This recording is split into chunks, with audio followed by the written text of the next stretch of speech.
السلام علیکم ورحمۃ اللہ وبرکاتہ۔ عزیز طالبات، آج کا ہمارا لیکچر نمبر 17 ہے، جس کا موضوع آیت الکرسی کی فضیلت ہے۔ سب سے پہلے آپ کو یہ بتاؤں کہ آیت الکرسی کیا ہے۔ بیسیکلی آیت الکرسی جو ہے وہ ایک آیت ہے قرآن پاک کی، اور سورت آل عمران کی یہ آیت ہے۔ تیسرے پارے کے آغاز میں ہی یہ آیت پڑھی جاتی ہے۔ رسول اللہ صلی اللہ علیہ وآلہ وسلم نے فرمایا، جس گھر میں سورت آیت الکرسی کی تلاوت کی جاتی ہے نا، شیطان اس گھر کے قریب نہیں آتا 3 دن تک۔ یعنی آیت الکرسی کو سید القرآن کہا گیا ہے کہ یہ تمام آیتوں کی سردار ہے، اور آیت الکرسی قرآن کا بلند ترین نقطہ ہے۔ جو وضو کے بعد اسے پڑھے گا اسے 40 سال کی عبادت کا ثواب ملے گا۔ بعض احادیث میں آتا ہے کہ گھر سے باہر نکلتے وقت آیت الکرسی کا پڑھنا مقاصد میں کامیابی کرواتا ہے۔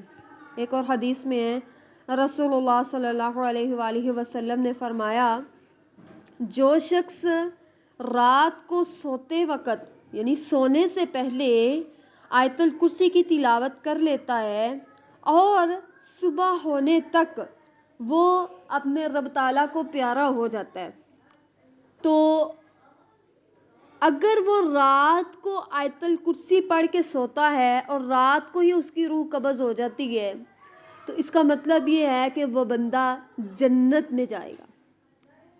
اور اگر صبح کے وقت آیت الکرسی کی وہ تلاوت کرتا ہے اور اس کی دن میں کسی بھی وقت جو ہے وہ روح قبض ہو جاتی ہے، تو وہ سارا دن جو ہے وہ اس کے لیے مغفرت کا تو دن ہے ہی ہے، اس کے لیے اللہ تعالیٰ جنت کے دروازے جو ہیں وہ کھول دیتے ہیں۔ یعنی رات کو سونے سے پہلے پڑھنے سے ایک فرشتہ صبح تک حفاظت کرتا ہے اور شیطان قریب نہیں آتا۔ جو شخص ہر فرض نماز کے بعد آیت الکرسی پڑھے، اس کے اور جنت کے درمیان صرف موت کی دوری رہ جاتی ہے۔ آیت الکرسی کیا ہے؟ اللہ لا الہ الا ہوا الحی القیوم لا تأخذہ سنۃ ولا نوم لہ ما فی السماوات وما فی الارض من ذا الذی یشفع عندہ الا بإذنہ یعلم ما بین ایدیہم وما خلفہم ولا یحیطون بشیء من علمہ الا بما شاء وسع کرسیہ السماوات والارض ولا یؤودہ حفظہما وہو العلی العظیم۔ تو تمام طالبات سے گزارش ہے وہ آیت الکرسی کی تلاوت کو اپنا معمول بنا لیں اور اپنے ارد گرد کے لوگوں کو بھی آیت الکرسی کی تلاوت کرنے کا پابند بنا دیں۔ اللہ تعالی ہم سب کا حامی و ناصر ہو۔ السلام علیکم ورحمۃ اللہ وبرکاتہ۔